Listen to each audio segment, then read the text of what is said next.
atualizações que movimentaram as redes sociais.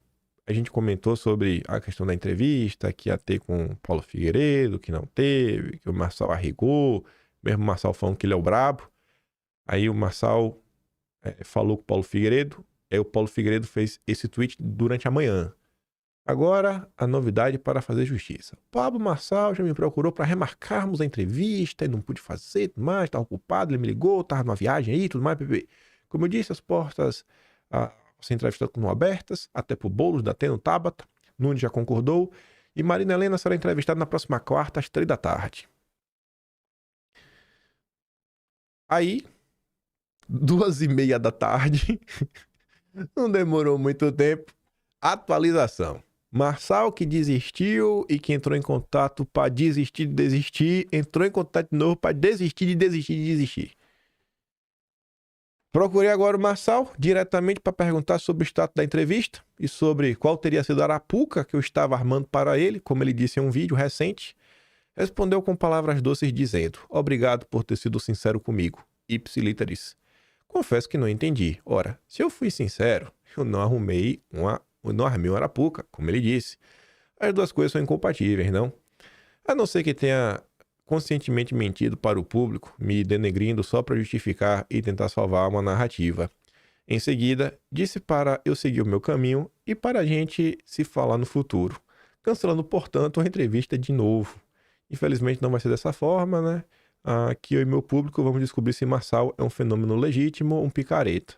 Neste sentido, uma coisa que eu vejo com imensa preocupação é que a persona, para usar o termo jugiano, que conversa comigo é totalmente diferente do que se manifesta nas redes. Isso nunca é um bom sinal.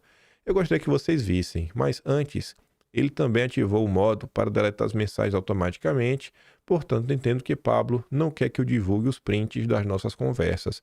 Mesmo assim eu tenho e vou preservá-los. Minha impressão, pelas pesquisas positivas, ele acha que já garantiu o eleitorado que precisava, e não quer correr o risco de uma entrevista comigo, onde ele já percebeu que suas técnicas são absolutamente inócuas.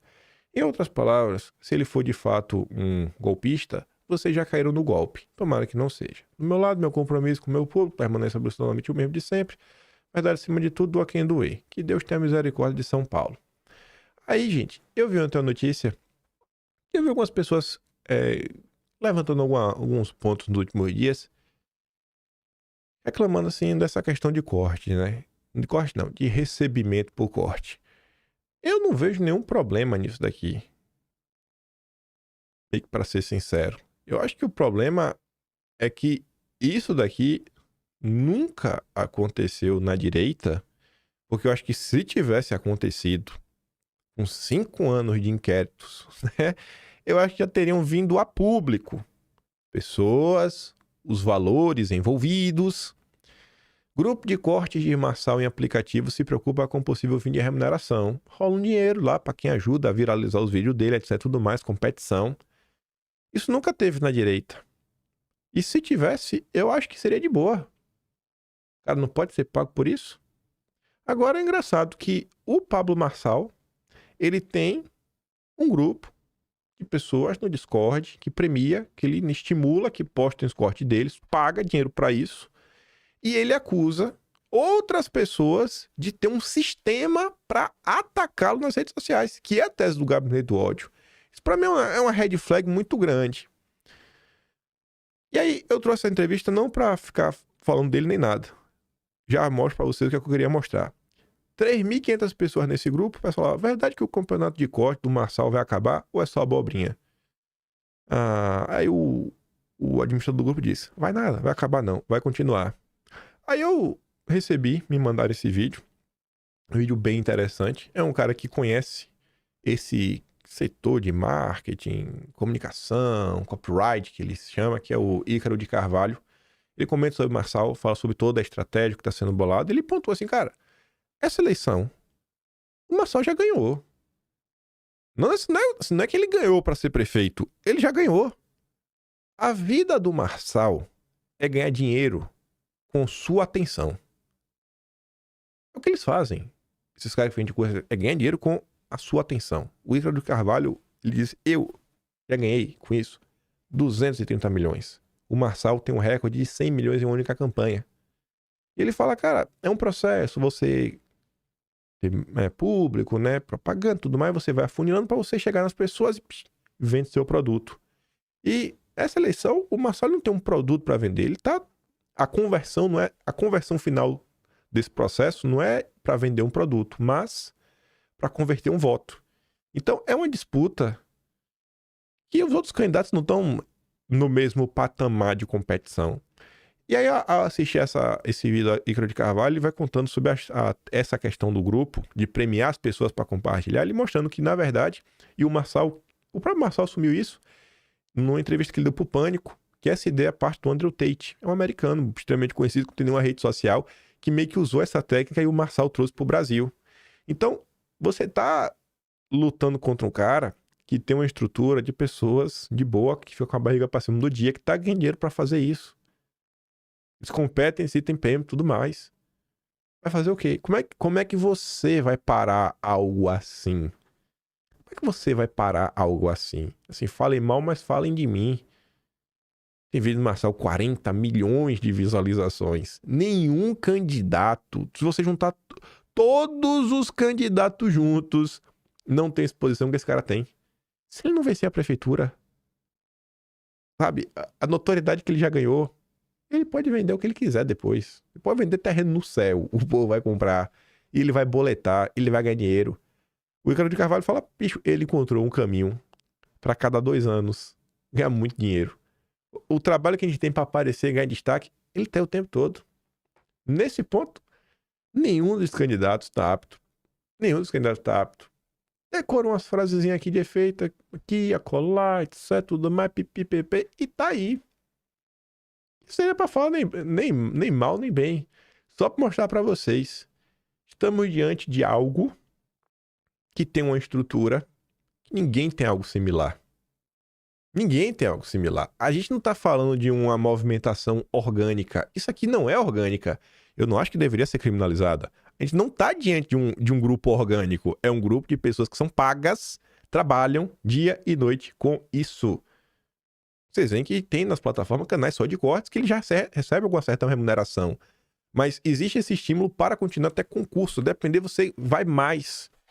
Como você combate de igual para igual algo assim? Tá achando que é só o tempo de TV?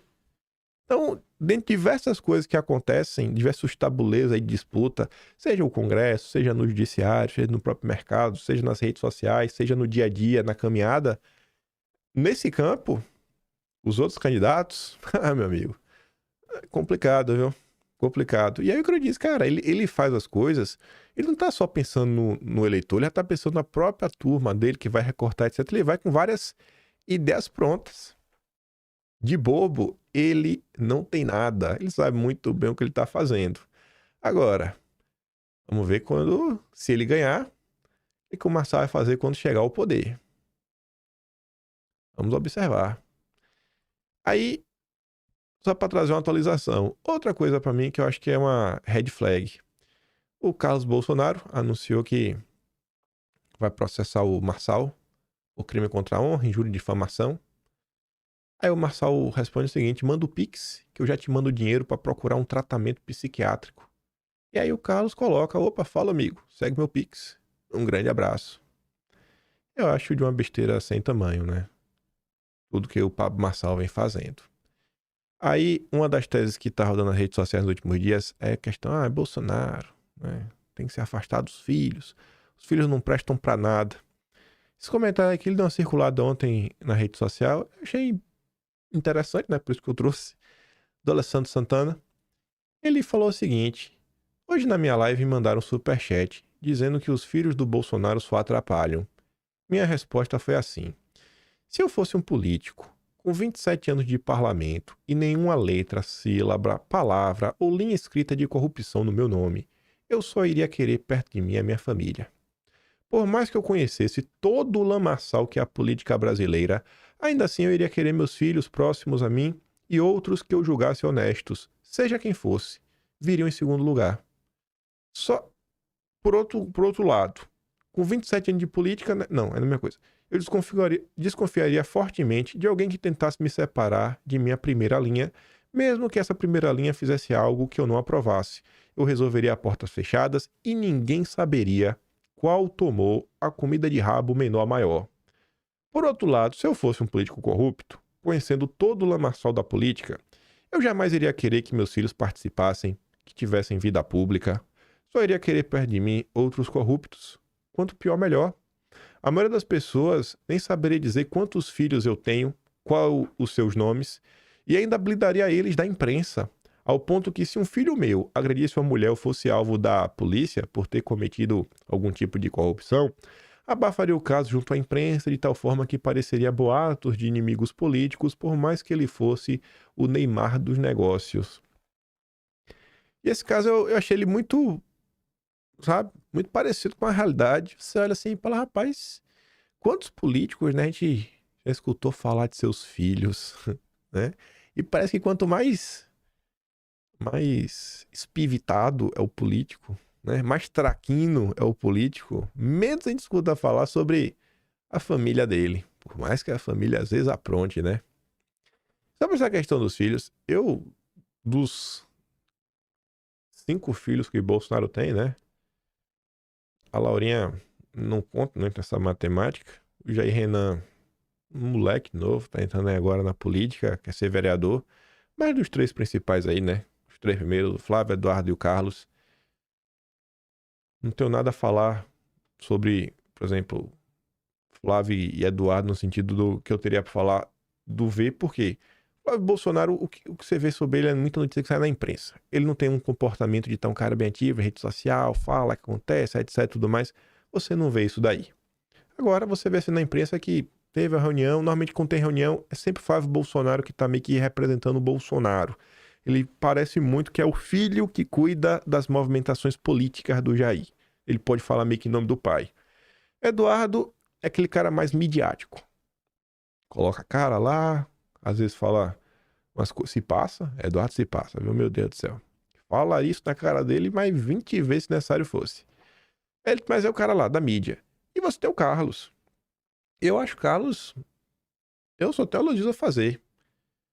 Um dia espero conhecê-lo pessoalmente. Mas eu olho pra minha vida e aí eu tento entender um pouco as coisas. Eu tô aqui todo dia. As redes sociais de Bolsonaro também estão ativas todo santo dia. Todo santo dia. Todo santo dia as redes estão ativas. Ó, todo santo dia as redes de Bolsonaro estão ativas. Não de hoje. Deve ter uns 10 anos.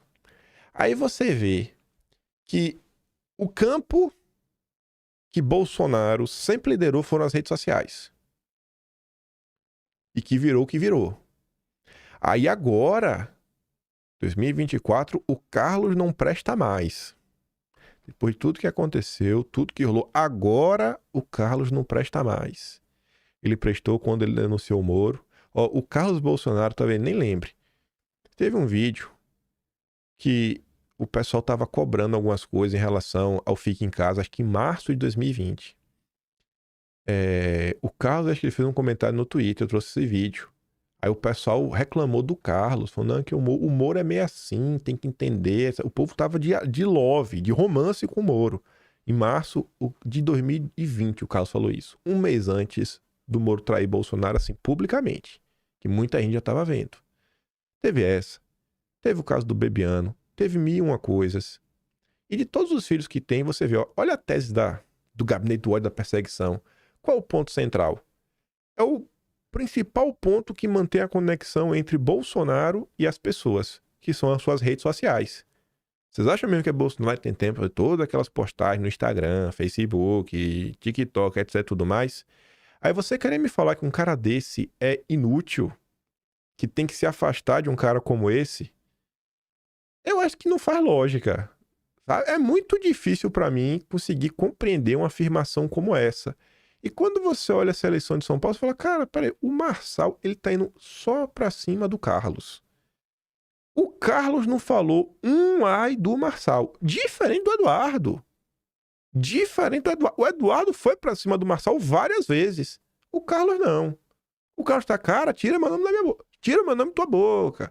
Cara, por que tá falando de mim? Cara, para, tu tá falando em gabinete do outro, tá louco? E tá ali, tá de boa. E o Eduardo, porrada.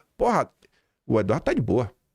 Só uma repostinha aqui, acolá. Não, Eduardo, quando a gente precisa do legislativo, a gente te chama, irmão. Não sei o que, irmão, posta foto junto. E o Carlos só porrada. Que é a rede social. Que é o tabuleiro que também o Pablo Marçal reina. O Pablo Marçal não é bobo. Ele sabe que tire o Carlos. Você acha que quem que vai cuidar da rede social de Bolsonaro? Gente, se os filhos só atrapalham, quem é que ajuda? É o Duda Lima? Que é o marqueteiro do prefeito? Vamos entregar a rede social de Bolsonaro para Duda Lima. É? Eu fico vendo assim, tem umas coisas que você não precisa ser um analista político para entender. É só você usar da lógica. Qual é o terreno que o Pablo Marçal domina? Rede social. Ele não tem TV, ele não tem imprensa, ele não vai ter. Quem na direita tem força na rede social? Só o Bolsonaro. É o mais forte disparado. E a turma que tá embaixo dele. Aí você tá querendo tirar a peça central da rede social que controla as redes sociais de Bolsonaro. Vocês não estão vendo que tem algo muito estranho nessa história toda? Aí tudo bem, cada um faz as suas análises e chega aos seus finalmente. E eu não tô fazendo recomendação de voto não, viu? Não estou fazendo recomendação de voto. Só tô falando pra você usar tic-teco aí e colocar pra pensar. No vídeo onde eu comentei pra vocês sobre a ligação que eu recebi da campanha de Marçal, contei. O principal ponto é, eu acho que as pessoas estão se degladiando, né? Ganhando inimizade e não deveria estar assim. Eu postei no Twitter, né? Olha esses dois comentários. Aí eu te pergunto, como é que ao mesmo tempo eu posso estar no bolso do Valdemar em dinheiro? Como que eu posso estar ao mesmo tempo no bolso do Valdemar e... Kim Paim, quer dizer que você falou 47 minutos com a campanha do Pablo, deu dicas. E ele seguiu suas dicas, então você ajudou ele?